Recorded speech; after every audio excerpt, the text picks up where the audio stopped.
Hey everyone, welcome back.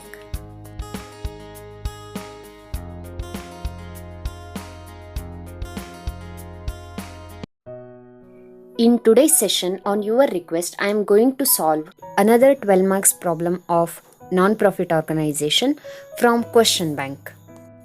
Let's begin. It is really a very easy question. Question ಈ ರೀತಿಯಾಗಿದೆ ನೋಡಿ. Following are the balance sheet and receipt and payment account of golden sports club Vijayapura. Prepare income and expenditure account for the year ending 31/3/2018 and balance sheet as on that date. So ಇಲ್ಲಿ balance sheet on 31/3/2017 ಕೊಟ್ಟಿದ್ದಾರೆ. ಅಂದ್ರೆ it is the closing balance sheet of last year, ಅಂದ್ರೆ ಈ ವರ್ಷಕ್ಕದು opening balance sheet ಆಯ್ತು. ಹಾಗೆ next receipt and payment account for current year ಕೊಟ್ಟಿದ್ದಾರೆ ಈ ವರ್ಷದ ಎಂಡಿಗೆ. And adjustments, some 4 adjustments are given and we have to prepare income and expenditure account and balance sheet for the year ending. So ಈ ವರ್ಷದ ಎಂಡಿಗೆ income and expenditure account ಮತ್ತೆ balance sheet ಅನ್ನ prepare ಮಾಡಬೇಕಿದೆ. ನೋಡಿ, ಇಲ್ಲಿ ನಾನು ಆಲ್ರೆಡಿ ಫಾರ್ಮ್ಯಾಟ್ ಅನ್ನ ತಗೊಂಡಿದ್ದೀನಿ. ನೀವು ಫಾರ್ಮ್ಯಾಟ್ ಅನ್ನ ಕರೆಕ್ಟ್ ಆಗಿ ಕ್ಲೀನ್ ಆಗಿ ಹಾಕಬೇಕಾಗತ್ತೆ. ಮೇಲ್ಗಡೆ ಗೋಲ್ಡನ್ ಸ್ಪೋರ್ಟ್ಸ್ ಕ್ಲಬ್ ವಿಜಯಪುರ ಅಂತ ಬರೆದು next income and expenditure account debit credit ಬರುತ್ತೆ. ಹಾಗೆ ಎಕ್ಸ್ಪೆನ್ಸಸ್ ಇನ್ಕಮ್ಸ್ ಅಮೌಂಟ್ ಅನ್ನ ಇನ್ ರುಪೀಸ್ ಅಂತ ಬರಿಬೇಕು. ಸೊ ಯಾವುದೇ ಅಮೌಂಟ್ ಬರೆಯುವಾಗ ಕೂಡ ಬ್ರಾಕೆಟ್ ಅಲ್ಲಿ ರುಪೀಸ್ ಇರಬೇಕು. Next balance sheet as on ಅಂತ ಬರೆದು ಡೇಟ್ ಬರೆದು, ಇಲ್ಲಿ ಡೆಬಿಟ್ ಕ್ರೆಡಿಟ್ ಹಾಕೋದಿಲ್ಲ, ಬ್ಯಾಲೆನ್ಸ್ ಶೀಟ್ಗೆ ಡೆಬಿಟ್ ಕ್ರೆಡಿಟ್ ಇರೋದಿಲ್ಲ. ಹಾಗೆ ಲಯಬಿಲಿಟೀಸ್ ಅಮೌಂಟ್, ಅಸೆಟ್ ಅಮೌಂಟ್, ಇದಿಷ್ಟು ಫಾರ್ಮ್ಯಾಟ್ ಅನ್ನ ನೀಟಾಗಿ ಬರ್ಕೊಳ್ಳಿ. ಸೊ ಇದೆರಡನ್ನು ಒಟ್ಟೊಟ್ಟಿಗೆ ನಾವು ಮಾಡ್ತಾ ಹೋಗ್ತೀವಿ. ಈಸಿ ಮೆಥಡ್ ಅನ್ನ ನಾನು ನಿಮಗೆ ಹೇಳ್ಕೊಟ್ಟಿದ್ದೆ, ಅದೇ ರೀತಿ ಈ ಕ್ವಶನ್ ಅಲ್ಲಿ ಕೂಡ ಈ ಪ್ರಾಬ್ಲಮ್ಗೆ ಕೂಡ ಸಾಲ್ವ್ ಮಾಡ್ತಾ ಹೋಗ್ತೀವಿ. Okay, first step. So first step ನಾವೇನ್ ಮಾಡ್ತೀವಿ, ಅಡ್ಜಸ್ಟ್ಮೆಂಟ್ ಆರ್ ಅಡಿಷನಲ್ ಇನ್ಫಾರ್ಮೇಶನ್ ಅಲ್ಲಿ ಇರುವಂತಹ ಎಲ್ಲಾ ಐಟಮ್ಸ್ ಯಾವ್ದಕ್ಕೆ ಅಡ್ಜಸ್ಟ್ ಆಗುತ್ತೆ ಅಂತ ಮಾರ್ಕ್ ಹಾಕೋತೀವಿ. So first one, outstanding subscription for 2018 1000. So ಯಾವ್ದ್ರ ಮೇಲೆ ಇದು ಅಡ್ಜಸ್ಟ್ ಆಗುತ್ತೆ, ಆನ್ ಸಬ್ಸ್ಕ್ರಿಪ್ಷನ್. ಸೊ ಸಬ್ಸ್ಕ್ರಿಪ್ಷನ್ ಹೋಗಿ ಇಲ್ಲೊಂದು ಮಾರ್ಕ್ ಹಾಕೋತೀವಿ. Next, outstanding salary as on 31/3/2018 5000. So ಇದು ಯಾವ್ದ್ರ ಮೇಲೆ ಅಡ್ಜಸ್ಟ್ ಆಗುತ್ತೆ, ಸ್ಯಾಲರಿ ಮೇಲೆ. ಸ್ಯಾಲರಿ ಎಲ್ಲಿದೆ ನೋಡಿ, ಇಲ್ಲಿದೆ. ಸೊ ಇದ್ರ ಮೇಲೆ ಒಂದು ಮಾರ್ಕ್ ಹಾಕೋತೀವಿ. Next, half of the entrance fees are to be capitalised. Entrance fees ಅನ್ನ ಹಾಫ್ ಕ್ಯಾಪಿಟಲೈಸ್ ಮಾಡ್ಬೇಕಂತೆ. So go to entrance fees, ಇಲ್ಲಿ ಏನ್ ಬರಿತೀವಿ, ಹಾಫ್ ಸಿ. ಓಕೆ, ಕ್ಯಾಪಿಟಲೈಸ್ ಮಾಡಬೇಕು ಹಾಫ್ ಅನ್ನ. So half C. Next, depreciate sports material at 20% per annum. Sports material ಮೇಲೆ depreciation ಇದೆಯಂತೆ. So go to sports material, asset side ಇದೆ ನೋಡಿ, ಇಲ್ಲೂ ಇರುತ್ತೆ. ಪೇಮೆಂಟ್ ಸೈಡಿಗೂ ಕೆಲವೊಂದ್ಸಲ ಇರುತ್ತೆ ಎಡಿಷನ್ ಆಗಿದ್ರೆ, ಅದನ್ನ ತಗೋಬೇಡಿ. ಇಲ್ಲಿ ಅಸೆಟ್ ಅಲ್ಲಿ ನಾವು ಮಾರ್ಕ್ ಹಾಕೋತೀವಿ. ನಾವು second step. So second step ಅಲ್ಲಿ ಏನ್ ಮಾಡ್ತೀವಿ, ಬ್ಯಾಲೆನ್ಸ್ ಶೀಟ್ ಅಲ್ಲಿರೋ ಐಟಮ್ ಅನ್ನ ಅನಲೈಸ್ ಮಾಡ್ತಾ ಬರ್ತೀವಿ. First one, outstanding salary. ನೋಡಿ, ಇದನ್ನ ಈಗಲೇ ಎಂಟ್ರಿ ಹಾಕೋದಿಲ್ಲ, ಅದಕ್ಕೆ ಅಡ್ಜಸ್ಟ್ಮೆಂಟ್ ಆಗಿ ಹೋಗುತ್ತದು. ಹಾಗಾಗಿ ಏನ್ ಮಾಡ್ತೀವಿ, ಇದನ್ನ ತಗೊಂಡಿಲ್ಲ ಅಂತ ಹೇಳಿ ಇಲ್ಲೊಂದು ರೈಟ್ ಮಾರ್ಕ್ ಹಾಕೋಣ. ಹಾಗೆ ಇದು ಯಾವ್ದ್ರ ಮೇಲೆ ಅಡ್ಜಸ್ಟ್ ಆಗುತ್ತೆ, ಆನ್ ಸ್ಯಾಲರಿ. ಸೊ ಅಲ್ಲಿ ಹೋಗಿ ಇನ್ನೊಂದು ಮಾರ್ಕ್ ಹಾಕೋಣ, ಅಡ್ಜಸ್ಟ್ಮೆಂಟ್ ಇದೆ ಅಂತ ತಿಳ್ಕೊಳ್ಳಿಕ್ಕೆ. Next, pre received subscription. Again ಇದನ್ನ ಕೂಡ ಎಲ್ಲೂ ತಗೊಳ್ಳೋದಿಲ್ಲ ನಾವು, ಆದ್ರೆ ಆಮೇಲೆ ತಗೋಬೇಕು, ಈಗ ತಗೊಳ್ಳೋದಿಲ್ಲ. ಸೊ ಅಡ್ಜಸ್ಟ್ ಆಗಿ ಹೋಗೋದ್ರಿಂದ ಮಾರ್ಕ್ ಹಾಕೋತಾ ಇದೀನಿ. ಅಂಡ್ ಸಬ್ಸ್ಕ್ರಿಪ್ಷನ್ಸ್ ಮೇಲೆ ಇನ್ನೊಂದು ಮಾರ್ಕ್, ಇಲ್ಲೊಂದು ರೈಟ್ ಮಾರ್ಕ್ ಹಾಕೋತಾ ಇದೀನಿ, ಬಿಟ್ಟು ಹೋಗ್ಬಾರ್ದು ಅಂತೇಳಿ ಇಲ್ಲೊಂದು ಮಾರ್ಕ್ ಹಾಕೋತೀನಿ. Next, capital fund. So capital fund opening balance sheet ಅಲ್ಲಿ ಇದೆ ಅಂದ್ರೆ ಇದೇನಾಯ್ತು, ಓಪನಿಂಗ್ ಬ್ಯಾಲೆನ್ಸ್ ಆಯ್ತು ಅಲ್ವಾ. ಸೊ ಏನ್ ಬರಿತೀವಿ, ಕ್ಯಾಪಿಟಲ್ ಫಂಡ್. ಲಯಬಿಲಿಟಿ ಸೈಡಿಗೆ ಹೋಗುತ್ತೆ, ನಿಮ್ಗೆ ಗೊತ್ತಿದೆ. Capital fund. So opening balance it is 1,50,500 ಅನ್ನ ಇನ್ನರ್ ಕಾಲಮ್ ಅಲ್ಲಿ ಬರ್ಕೋತೀವಿ. ಯಾಕಂದ್ರೆ ಇದಕ್ಕೆ ಅಡ್ಜಸ್ಟ್ಮೆಂಟ್ಸ್ ಇರುತ್ತೆ, ಹಾಗಾಗಿ ಇನ್ನರ್ ಕಾಲಮ್ ಅಲ್ಲಿ ಬರ್ಕೋತೀವಿ. Next, cash in hand. So cash in hand 15,500 ಇದೆ. ಓಪನಿಂಗ್ ಬ್ಯಾಲೆನ್ಸ್ ಆಫ್ ಕ್ಯಾಶ್ ಇದು ನೋಡಿ ಅಲ್ಲಿರತ್ತೆ. ರಿಸಿಟ್ ಅಂಡ್ ಪೇಮೆಂಟ್ ಅಕೌಂಟ್ ಅಲ್ಲಿ ಓಪನಿಂಗ್ ಬ್ಯಾಲೆನ್ಸ್ ಆಗಿರುತ್ತೆ. ಸೊ ಇದೆರಡು ಸೇಮ್ ಇರುತ್ತೆ ನೋಡಿ. ಸೊ ಏನ್ ಮಾಡ್ಕೋತೀವಿ ನಾವು, ಇದು ಎರಡರಲ್ಲಿ ರಿಪೀಟ್ ಆಗಿದ್ರೆ, ಎರಡು ಸ್ಟೇಟ್ಮೆಂಟ್ ಅಲ್ಲಿ ಒಂದ್ ಅಮೌಂಟ್ ರಿಪೀಟ್ ಆಗಿದ್ರೆ ಅದನ್ನ ಮತ್ತೆ ಎಲ್ಲೂ ಅಡ್ಜಸ್ಟ್ ಮಾಡೋದಿಲ್ಲ. ಸೊ ರೌಂಡ್ ಅಪ್ ಮಾಡ್ಕೋತೀವಿ. Next, sports materials. Sports materials ಯಾವ್ದಾಗತ್ತೆ, ಅಸೆಟ್ ಆಗತ್ತೆ. So go to asset side, sports material. And ಯಾವುದೇ ಅಸೆಟ್ ಅನ್ನ ಒಂದ್ಸಲ ಎಂಟ್ರಿ ಮಾಡುವಾಗ ಕೆಳಗಡೆ ನೋಡ್ಕೊಳ್ಳಿ ಪೇಮೆಂಟ್ ಅಂಡ್ ರಿಸಿಟ್ ಸೈಡ್ ಅಲ್ಲಿ ಏನಾದ್ರೂ ಅಡ್ಜಸ್ಟ್ಮೆಂಟ್ ಅಂದ್ರೆ ಯಾವ್ದಾದ್ರು ಅಡಿಷನ್ ಆಗಿದ್ಯಾ ಅಥವಾ ಸೇಲ್ ಆಗಿದ್ಯಾ ಅಂತ ಹೇಳಿ. ಸೊ ಅದಿತ್ತು ಅಂದ್ರೆ ಇದನ್ನ ಇನ್ನರ್ ಕಾಲಮ್ ಅಲ್ಲಿ ತಗೋತೀವಿ. ಆಲ್ರೆಡಿ ಇಲ್ಲಿಂದು ಅಡ್ಜಸ್ಟ್ಮೆಂಟ್ ಇದೆ, ಹಾಗಾಗಿ ಇನ್ನರ್ ಕಾಲಮ್ ಅಲ್ಲಿ ತಗೋತೀವಿ. ಬಟ್ ಏನಾದ್ರೂ ಅಡಿಷನ್ ಆಗಿದ್ಯಾ ನೋಡ್ಕೊಳ್ಳೋಣ. ಸೊ ನೋಡಿ ಇಲ್ಲಿ ಯಾವ್ದು ಇಲ್ಲ, ಬಟ್ ಇಲ್ಲೊಂದು ಸ್ಪೋರ್ಟ್ಸ್ ಮಟೀರಿಯಲ್ ಅಂತ ಇದೆ, ಹೌದಾ. ಸೊ ಅಡಿಷನ್ ಆಗಿದೆ ಅಂದಂಗಾಯ್ತು, ಅದನ್ನ ಹಾಗೆ ಇನ್ನರ್ ಕಾಲಮ್ ಅಲ್ಲಿ ತಗೋತೀವಿ. ಸೊ 35,000 ಇನ್ನರ್ ಕಾಲಮ್ ಅಲ್ಲಿ 35,000. Next furniture 21,000. So furniture again ನೋಡ್ಕೊಳ್ಳಿ, ಇಲ್ಲಿ ಫರ್ನಿಚರ್ ಇಲ್ಲೆಲ್ಲೂ ಇಲ್ಲ, ಫರ್ನಿಚರ್ ಈ ಕಡೆನೂ ಕೂಡ ಎಲ್ಲೂ ಇಲ್ಲ. ಅದನ್ನ ಇನ್ನರ್ ಕಾಲಮ್ ಅಲ್ಲಿ ಬರೆಯೋ ಅವಶ್ಯಕತೆ ಇಲ್ಲ, ಔಟರ್ ಕಾಲಮ್ಗೆ ಡೈರೆಕ್ಟ್ ಆಗಿ ಹಾಕಬಹುದು. ಇಲ್ಲೊಂದು ಸ್ವಲ್ಪ ಸ್ಪೇಸ್ ಬಿಟ್ಕೋತೀನಿ, ಯಾಕಂದ್ರೆ ನೆಕ್ಸ್ಟ್ ಅಡ್ಜಸ್ಟ್ಮೆಂಟ್ ಇದೆ ಸ್ಪೋರ್ಟ್ಸ್ ಮಟೀರಿಯಲ್ಗೆ. ಫರ್ನಿಚರ್ 21,000 ಡೈರೆಕ್ಟ್ ಆಗಿ ಔಟರ್ ಕಾಲಮ್ಗೆ ಹಾಕಬಹುದು. Next land and building. ಹಾಗೇನ್ ಲ್ಯಾಂಡ್ ಅಂಡ್ ಬಿಲ್ಡಿಂಗ್ ಎಲ್ಲಾದ್ರೂ ಎಡಿಷನ್ ಅಥವಾ ಸೇಲ್ ಆಗಿದೆ ನೋಡ್ಕೊಳ್ಳೋಣ. ಎಲ್ಲೂ ಕೊಟ್ಟಿಲ್ಲ, ಹಾಗಾಗಿ ನಾವೇನ್ ಮಾಡ್ತೀವಿ, ಅದಕ್ಕೆ ಯಾವ್ದು ಅಡ್ಜಸ್ಟ್ಮೆಂಟ್ ಇಲ್ಲದೆ ಇರೋದ್ರಿಂದ ಅಸೆಟ್ ಸೈಡ್ ಅಲ್ಲಿ ಲ್ಯಾಂಡ್ ಅಂಡ್ ಬಿಲ್ಡಿಂಗ್ ಡೈರೆಕ್ಟ್ ಆಗಿ ಔಟರ್ ಕಾಲಮ್ ಅಲ್ಲಿ 90,000 ತಗೋತೀವಿ. ಓಕೆ, ನೆಕ್ಸ್ಟ್ ಬ್ಯಾಲೆನ್ಸ್ ಶೀಟ್ ಅಲ್ಲಿ ಇರೋದೆಲ್ಲ ಒಂದ್ಸಲ ಮುಗಿದಿದೆ. Next receipt and payment account ಅಲ್ಲಿ ಇರೋದನ್ನ 1 by 1 ಅನಲೈಸ್ ಮಾಡ್ತಾ ಹೋಗೋಣ. ಫಸ್ಟ್ ಐಟಮ್ ರಿಸಿಟ್ ಸೈಡ್ ಅಲ್ಲಿ 2 balance brought down. So balance brought down ಗೆ ರೌಂಡ್ ಅಪ್ ಮಾಡ್ಕೊಂಡಿದೀವಿ. ಓಪನಿಂಗ್ ಬ್ಯಾಲೆನ್ಸ್ ಶೀಟ್ ಅಲ್ಲಿ ಆಲ್ರೆಡಿ ಬಂದಿದೆ, ಅದನ್ನ ಎಲ್ಲೂ ತಗೊಳ್ಳೋದಿಲ್ಲ. Next 2 subscriptions. ಸೊ ಇದು ಇನ್ಕಮ್ ಸೈಡಿಗೆ ಹೋಗುತ್ತೆ ಅಲ್ವಾ. ರಿಸಿಟ್ ಸೈಡ್ ಅಲ್ಲಿ ಇರೋದು ಒಂದು ಇನ್ಕಮ್ ಸೈಡಿಗೆ ಹೋಗುತ್ತೆ, ಇಲ್ಲ ಅಂದ್ರೆ ಲಯಾಬಿಲಿಟಿ ಸೈಡ್ಗೆ ಹೋಗುತ್ತೆ. So subscription by subscription income side ಅಲ್ಲಿ it has some adjustment. 2 adjustment mark ಮಾಡ್ಕೊಂಡಿದೀವಿ. ಸೊ ನಾವೇನ್ ಮಾಡ್ತೀವಿ, 52,000 ಅನ್ನ ಇನ್ನರ್ ಕಾಲಮ್ ಅಲ್ಲಿ ಬರೆದು ಒಂದು 3 to 4 ಲೈನ್ಸ್ ಅಲ್ಲಿ ಗ್ಯಾಪ್ ಬಿಡ್ತೀವಿ. Next one entrance fees. ನೋಡಿ, ಹಾಫ್ ಸಿ ಅಂತ ಬರ್ಕೊಂಡಿದೀವಿ, ಹಾಫ್ ಅನ್ನ ಕ್ಯಾಪಿಟಲೈಸ್ ಮಾಡ್ಬೇಕಂತೆ. ಕ್ಯಾಪಿಟಲೈಸ್ ಆಗಿದ್ದು ಕ್ಯಾಪಿಟಲ್ ಫಂಡ್ ಗೆ ಆಡ್ ಮಾಡ್ತೀವಿ, ಅಂಡ್ ಉಳಿದಿದ್ದ ಅರ್ಧನ ರೆವೆನ್ಯೂ ಅಂತ ಕನ್ಸಿಡರ್ ಮಾಡಿ ಇನ್ಕಮ್ ಸೈಡ್ ಗೆ ಹಾಕ್ತಿವಿ. ಸೊ ಫಸ್ಟ್ ಎಂಟ್ರಿ ಕ್ಯಾಪಿಟಲೈಸ್ ಮಾಡಿದ್ದಕ್ಕೆ ಇಲ್ಲಿ ಪ್ಲಸ್ ಮಾಡ್ತೀವಿ, plus capitalised entrance fees, capitalised entrance fees half ಅಂದ್ರೆ 6,000 ಇದೆ, ಅದನ್ನ ಇಂಟು ಹಾಫ್ ಮಾಡಿದ್ರೆ 50% ಮೀನ್ಸ್ 3,000 ಆಯ್ತು. ಸೊ 3,000 ಅನ್ನ ಆಡ್ ಮಾಡ್ತೀವಿ. ನೆಕ್ಸ್ಟ್ ಇನ್ನೊಂದು ಇದು ಅರ್ಧ ಅಮೌಂಟ್ ಇಲ್ಲಿ ತಗೊಂಡ್ವಿ, ಇನ್ನೊಂದು ಅರ್ಧ ಅಮೌಂಟ್. ಇದಕ್ಕೆ 2 ಇಫೆಕ್ಟ್ ಅಲ್ಲ, ನೆನ್ಪಿಟ್ಕೊಳ್ಳಿ. ಅಮೌಂಟ್ ಡಿವೈಡ್ ಆಗಿರೋದ್ರಿಂದ 2 ಎಂಟ್ರಿ ಬರ್ತಾ ಇದೆ. ಸೊ ಇಲ್ಲಿ ಇನ್ನೊಂದು ಎಂಟ್ರಿ ಸಬ್ಸ್ಕ್ರಿಪ್ಷನ್ಗೆ ಸ್ವಲ್ಪ ಲೈನ್ ಬಿಟ್ಕೊಂಡು by entrance fees it is 6,000 into 1 by 2 3,000. Okay, next to sale of old newspaper. Again it is a revenue item. So income side ali by sale of old newspaper it is 3,000 outer column ಗೆ ಹಾಕ್ತಿವಿ, ಯಾವುದೇ adjustment ಇಲ್ಲ. Next sports fees. Again it is a revenue income. Sports fees collect ಮಾಡಿದಾರಂತೆ, ಯಾವುದೇ adjustment ಇಲ್ಲದೆ ಇರೋದ್ರಿಂದ direct ಆಗಿ ನಾವು ಔಟರ್ ಕಾಲಮ್ಗೆ ಎಂಟ್ರಿ ಹಾಕ್ತಿವಿ. ನೆಕ್ಸ್ಟ್ ರಿಸಿಟ್ ಸೈಡ್ ಅಲ್ಲಿ ಎಲ್ಲ ಮುಗಿದಿದೆ. ಈಗ ಪೇಮೆಂಟ್ ಸೈಡ್ಗೆ ಬಂದ್ರೆ, so salary it is a revenue item. So expense ಸೈಡ್ಗೆ ಹಾಕ್ತಿವಿ, ಪೇಮೆಂಟ್ ಸೈಡ್ ಅಲ್ಲಿ ಇರೋದನ್ನ ಎಕ್ಸ್ಪೆನ್ಸ್ಗೆ ಹಾಕ್ತಿವಿ, ಇಲ್ಲ ಅಸೆಟ್ಗೆ ಹಾಕ್ತಿವಿ. So first one salary. To salary, it is a revenue item, so goes to income and expenditure account, debit side. Salary, it has some adjustment. 25,000 ಅನ್ನ inner column ಅಲ್ಲಿ ಬರ್ಕೋತೀನಿ. 2 adjustment ಇದೆ, ಸ್ವಲ್ಪ ಲೈನ್ ಬಿಟ್ಕೋತೀವಿ ಇಲ್ಲಿ. Next sports materials. ಇಲ್ಲಿ sports material ಬಂದಿದೆ ಅಂದ್ರೆ ಅರ್ಥ ಏನು, ಇಟ್ ಈಸ್ ದಿ ಎಡಿಷನ್. ಈ ವರ್ಷದಲ್ಲಿ ಅದು ಪೇಮೆಂಟ್ ಆಗಿದೆ ಸ್ಪೋರ್ಟ್ಸ್ ಮಟೀರಿಯಲ್ಗೆ, ಅಂದ್ರೆ ಅದನ್ನ ಪರ್ಚೇಸ್ ಮಾಡಿದೀವಿ.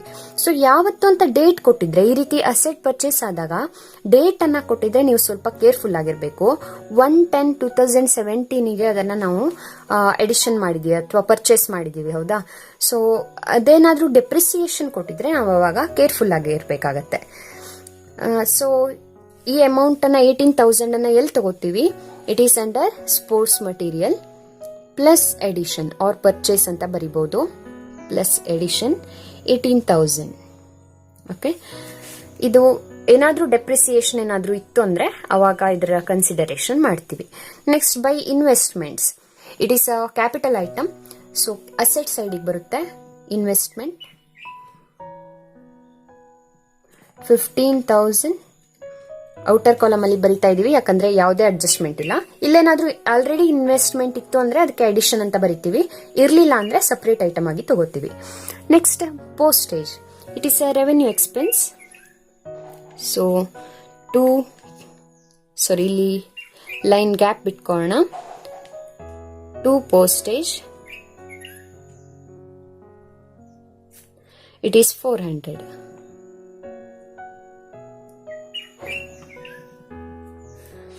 ಯಾವುದೇ ಅಡ್ಜಸ್ಟ್ಮೆಂಟ್ ಇಲ್ಲ, ಹಾಗಾಗಿ ಔಟರ್ ಕಾಲಮ್ ಅಲ್ಲಿ ತಗೋತೀವಿ. Next electricity charges, again it has no adjustment and it is a revenue item. So electricity charges 1600 ಇದೆ, ಔಟರ್ ಕಾಲಮ್ ಅಲ್ಲಿ ಡೈರೆಕ್ಟ್ ಆಗಿ ಬರೀತೀವಿ. Next upkeeping of grounds, again it is a revenue item. To upkeep of grounds, adjustments ಇಲ್ಲ, 6,500. Next balance carry down, receipt and payment ಅಕೌಂಟಿನ balance carry down ಅಥವಾ closing balance ಎಲ್ಲಿ ಹೋಗಬೇಕು? It is under balance sheet. It is the closing balance of cash. So cash ನ closing balance ನ closing balance sheet ಅಲ್ಲಿ ತೋರಿಸ್ತೀವಿ. Cash in hand, it is an asset. So ಏನಂತ ತೋರಿಸ್ತೀವಿ? 19,500 ಅನ್ನ ಕ್ಯಾಶ್ ಇನ್ ಹ್ಯಾಂಡ್ ಅಂತ ಬರೀತೀವಿ. Next receipt and payment account ಮತ್ತೆ ಬ್ಯಾಲೆನ್ಸ್ ಶೀಟ್ ಅಲ್ಲಿ ಇರೋದನ್ನ ನಾವು ಎಂಟ್ರಿ ಹಾಕಿದೀವಿ. ಈಗ ನೆಕ್ಸ್ಟ್ ಸ್ಟೆಪ್ ಅಡ್ಜಸ್ಟ್ಮೆಂಟ್ ಅನ್ನ ಅನಲೈಸ್ ಮಾಡೋದಕ್ಕಿಂತ ಮೊದಲು ಯಾವ್ದಾದ್ರು ಬಿಟ್ಟು ಹೋಗಿರೋ ಐಟಮ್ ಇದ್ರೆ ಅದನ್ನ ಎಂಟ್ರಿ ಹಾಕ್ತಿವಿ. ಸೊ ನೋಡ್ಕೊಳ್ಳಿ, ಯಾವ್ದಾದ್ರು ರೈಟ್ ಮಾರ್ಕ್ ಹಾಕೊಂಡಿದೀವಿ ಅಂತ ನೋಡ್ಕೊಳ್ಳಿ. ಬಿಟ್ಟೋಗಿದ್ದು ಇಲ್ಲಿ ಲಯಬಿಲಿಟಿ ಸೈಡ್ ಅಲ್ಲಿ outstanding salary, pre received subscription ಇದೆ, ಹೌದಾ? ಅದಕ್ಕೆ ಅಡ್ಜಸ್ಟ್ಮೆಂಟ್ ಆಗಿಲ್ಲ, ಅದನ್ನ ಅಡ್ಜಸ್ಟ್ ಮಾಡ್ತೀವಿ. ಸ್ಯಾಲರಿಲಿ ಇದ್ರಲ್ಲಿ ಕೊಟ್ರೆ ನಿಮ್ಗೆ ಗೊತ್ತಿದೆ, it is related to last ಇಯರ್ಗೆ ರಿಲೇಟೆಡ್ ಆಗಿರೋದು. ಸೊ ಔಟ್ಸ್ಟ್ಯಾಂಡಿಂಗ್ ಸ್ಯಾಲರಿ ಇದೆ, ಲಾಸ್ಟ್ ಇಯರ್ ಔಟ್ಸ್ಟ್ಯಾಂಡಿಂಗ್ ಇದ್ರೆ ಅದನ್ನ ಮೈನಸ್ ಮಾಡ್ತೀವಿ. Minus outstanding for last year 7,000 ಇದೆ, ಮೈನಸ್ ಆಗಿದ್ರಿಂದ ಬ್ರಾಕೆಟ್ ಅಲ್ಲಿ ಇಡ್ತಾ ಇದ್ದೀನಿ. ನೆಕ್ಸ್ಟ್ ಪ್ರೀ ರಿಸೀವ್ಡ್ ಸಬ್ಸ್ಕ್ರಿಪ್ಷನ್, ಇದಕ್ಕೆ ಇನ್ನೊಂದು ಇಫೆಕ್ಟ್ ಕೊಡೋದಿಲ್ಲ, ಯಾಕಂದ್ರೆ ಬ್ಯಾಲೆನ್ಸ್ ಶೀಟ್ ಅಲ್ಲಿ ಇರೋದು, ಅಡ್ಜಸ್ಟ್ಮೆಂಟ್ ಅಲ್ಲಿ ಇರೋದಲ್ಲ. ಸೊ ಪ್ರೀ ರಿಸೀವ್ಡ್ ಸಬ್ಸ್ಕ್ರಿಪ್ಷನ್ ಯಾವ್ದ್ರಲ್ಲಿ ಅಡ್ಜಸ್ಟ್ ಆಗಬೇಕು? ಸಬ್ಸ್ಕ್ರಿಪ್ಷನ್ ಅಲ್ಲಿ. ಇದು ಲಾಸ್ಟ್ ಇಯರ್ಗೆ ರಿಲೇಟೆಡ್ ಆಗಿರುವಂತಹ ಅಡ್ವಾನ್ಸ್. ಪ್ರೀ ರಿಸೀವ್ಡ್ ಅಂದ್ರೆ ಅರ್ಥ ಏನು? ಅಡ್ವಾನ್ಸ್ ಆಗಿರೋದ್ರಿಂದ ಏನ್ ಮಾಡ್ತೀವಿ? It is plus advance for last year 4,000 ಇದೆ, ಒಂದ್ ಎಂಟ್ರಿ ಮಾತ್ರ ಹಾಕ್ತಿವಿ. ಓಕೆ, ನೆಕ್ಸ್ಟ್ ಎಲ್ಲಾ ಐಟಮ್ಸ್ ಮುಗ್ದಿದೆ. ಈಗ ಅಡ್ಜಸ್ಟ್ಮೆಂಟ್ ಬರ್ತೀವಿ. Adjustment number 1, outstanding subscription for 2018 1,000. So subscription ಈ ವರ್ಷಕ್ಕೆ ಇದ್ರಲ್ಲಿ ಕೊಟ್ಟಿದ್ದಾರೆ ಅಂದ್ರೆ ಇದು ಈ ವರ್ಷಕ್ಕೆ ರಿಲೇಟೆಡ್ ಆಗಿರುತ್ತೆ. ಸೊ ಸಬ್ಸ್ಕ್ರಿಪ್ಷನ್ ಔಟ್ಸ್ಟ್ಯಾಂಡಿಂಗ್ ಇದೆ ಈ ವರ್ಷಕ್ಕೆ, plus outstanding for current year, ಈ ವರ್ಷಕ್ಕೆ ಸಬ್ಸ್ಕ್ರಿಪ್ಷನ್ ಔಟ್ಸ್ಟ್ಯಾಂಡಿಂಗ್ ಇದೆ 1,000. ಅಂಡ್ ಮತ್ಯಾವುದು ಅಡ್ಜಸ್ಟ್ಮೆಂಟ್ ಇಲ್ಲ ಅಲ್ವಾ? ಸಬ್ಸ್ಕ್ರಿಪ್ಷನ್ಗೆ 2 ಅಡ್ಜಸ್ಟ್ಮೆಂಟ್ ಬರ್ಕೊಂಡಿದ್ವಿ, ಸೊ ಅದೆರಡು ಆಗಿದೆ. Now you can close it. 52,000 plus 5,000, it is 57,000 in the outer column. ಹಾಗೆ ಇದಕ್ಕೆ ಇನ್ನೊಂದು ಅಡ್ಜಸ್ಟ್ಮೆಂಟ್ ಮಾಡಿಲ್ಲ, ಔಟ್ಸ್ಟ್ಯಾಂಡಿಂಗ್ ಸಬ್ಸ್ಕ್ರಿಪ್ಷನ್. ಸೊ ಇದು ಅಡ್ಜಸ್ಟ್ಮೆಂಟ್ ಅಲ್ಲಿ ಇರೋದ್ರಿಂದ 2 ಇಫೆಕ್ಟ್ ಕೊಡಬೇಕು, ಒಂದು ಇನ್ಕಮ್ ಅಂಡ್ ಎಕ್ಸ್ಪೆಂಡಿಚರ್ ಅಕೌಂಟ್ ಅಲ್ಲಿ, ಇನ್ನೊಂದು ಬ್ಯಾಲೆನ್ಸ್ ಶೀಟ್ ಅಲ್ಲಿ. ಸೊ ಒಂದು ಎಂಟ್ರಿ ಆಯ್ತು, 2ನೇ ಎಂಟ್ರಿಯಲ್ಲಿ ಹಾಕ್ತಿವಿ. It is an asset. So asset side ಅಲ್ಲಿ outstanding subscription, it is 1,000. 2 effect ಆಗಿದೆ. Next outstanding salary as on 31st 3 2018 5,000. ಈ ವರ್ಷಕ್ಕೆ ಔಟ್ಸ್ಟ್ಯಾಂಡಿಂಗ್ ಇದೆಯಂತೆ 5,000 ಸ್ಯಾಲರಿ. ಸೊ ಗೋ ಟು ಸ್ಯಾಲರಿಗೆ ಈ ವರ್ಷ ಔಟ್ಸ್ಟ್ಯಾಂಡಿಂಗ್ ಇರೋದನ್ನ ಪ್ಲಸ್ ಮಾಡ್ತೀವಿ. Plus outstanding for current year it is 5,000. ಇನ್ಯಾವುದು ಅಡ್ಜಸ್ಟ್ಮೆಂಟ್ ಇಲ್ಲದೆ ಇರೋದ್ರಿಂದ ಇದನ್ನ ಕ್ಲೋಸ್ ಮಾಡ್ತೀನಿ. 25,000 plus 5,000 minus 7,000. It is 23,000 in the outer column. ಹಾಗೆ ಇದಕ್ಕೆ ಇನ್ನೊಂದು effect, outstanding for current year ಇದ್ರೆ ಬ್ಯಾಲೆನ್ಸ್ ಶೀಟ್ ಅಲ್ಲಿ ಇನ್ನೊಂದು ಎಂಟ್ರಿ ಹಾಕ್ಬೇಕಲ್ವಾ. ಸೊ ಔಟ್ಸ್ಟ್ಯಾಂಡಿಂಗ್ ಸ್ಯಾಲರಿ ಅಂದ್ರೆ outstanding expense, it is a liability. So ಇಲ್ಲೊಂದು ಗ್ಯಾಪ್ ಬಿಟ್ಕೊಂಡು ಔಟ್ಸ್ಟ್ಯಾಂಡಿಂಗ್ ಸ್ಯಾಲರಿ ಅಂತ ಬರೆದು 5,000 ಅನ್ನ ಔಟರ್ ಕಾಲಮಿಗೆ ಹಾಕ್ತೀನಿ. Next, half of the entrance fees are to be capitalised. So ಇದನ್ನ ಆಲ್ರೆಡಿ ಅಡ್ಜಸ್ಟ್ ಮಾಡಿದೀವಿ ಎರಡು ಕಡೆಗೆ. Next item, depreciate sports material at 20% per annum. So sports material ಅನ್ನ 20% ಡೆಪ್ರಿಸಿಯೇಟ್ ಚಾರ್ಜ್ ಮಾಡ್ಬೇಕಂತೆ. ನೋಡಿ ಇಲ್ಲಿ ಎರಡಿದೆ, ಒಂದು ಓಪನಿಂಗ್ ಬ್ಯಾಲೆನ್ಸ್, ಇನ್ನೊಂದು ಎಡಿಷನ್. ಸೊ ಎಡಿಷನ್ ಗೆ ಡೇಟ್ ಕೊಟ್ಟಿದ್ದಾರೆ, ಹಾಗಾಗಿ ನಾವು ವರ್ಕಿಂಗ್ ನೋಟ್ ಅಲ್ಲಿ ತಗೋತೀವಿ ಇದನ್ನ. Working note number 1, it is calculation of depreciation on sports material.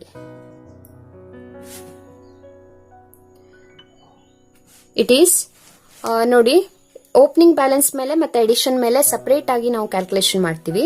So on opening balance, first on opening balance, it is opening balance is 35,000. So 35,000 into 20%, right? So it is rupees 7,000. rupees ಅಂತ mention ಮಾಡಬೇಕು ಯಾವುದೇ amount ಬರೆಯುವಾಗ, ಇಲ್ಲ ಅಂದ್ರೆ marks ಕಳ್ಕೊತೀವಿ. Next, on addition or purchase made. Okay, addition ಎಷ್ಟಾಗಿದೆ? ಇಲ್ಲಿ sports material 35,000 opening balance ಇತ್ತು. ಹಾಗೆ ಎಡಿಷನ್ ಎಷ್ಟಾಗಿದೆ ನೋಡಿ, ಇದ್ರಲ್ಲಿ ಕೊಟ್ಟಿದ್ದಾರೆ 18,000 ಇದೆ. ಇಲ್ಲೂ ನೋಡಬಹುದು ನೀವು. So 18,000 is the addition. And on which date addition is made? On 1/10/2017, right?